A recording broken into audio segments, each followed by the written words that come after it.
ಕೇವಲ ರಾಮರ ಅಸ್ತಿತ್ವಕ್ಕೆ ಮಾತ್ರ ಅಲ್ಲಪ್ಪ, ಇಡೀ ರಾಮರ ವಂಶ ವೃಕ್ಷದ ಅಸ್ತಿತ್ವಕ್ಕೆ ಕೊಡಬಲ್ಲೆ ಸಾಕ್ಷಿ ನಾನು ಅಂತ ನಮ್ಮ ಮಕ್ಕಳ ಬಾಯಿಂದ ಬರಬೇಕು.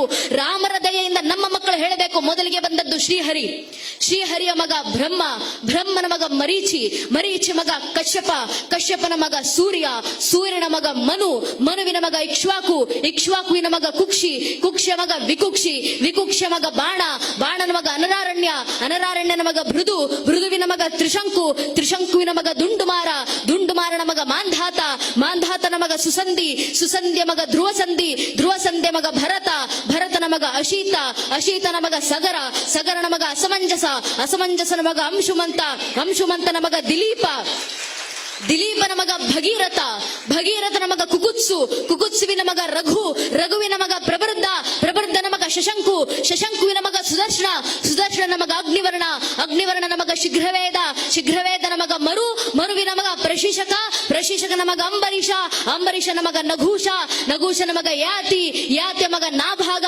ನಾಭಾಗನ ಮಗ ಅಜ, ಅಜನ ಮಗ ದಶರಥ, ದಶರಥನ ಮಗನೇ ರಘುವಂಶದ ರಾಘವ ಪ್ರಭು ಶ್ರೀರಾಮಚಂದ್ರರು ಅಂತ ಹೇಳುವ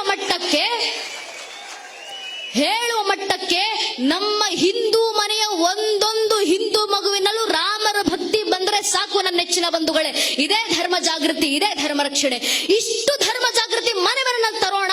ಮುಂದೊಂದು ದಿನ ಈ ಸನಾತನ ಧರ್ಮವನ್ನ ಅಲುಗಾಡಿಸುವ ಸಾಮರ್ಥ್ಯವೂ ಜಗತ್ತಿನ ಯಾವ ಬಾಹ್ಯಾಶಕ್ತಿಗೂ ಇರೋದಿಲ್ಲ.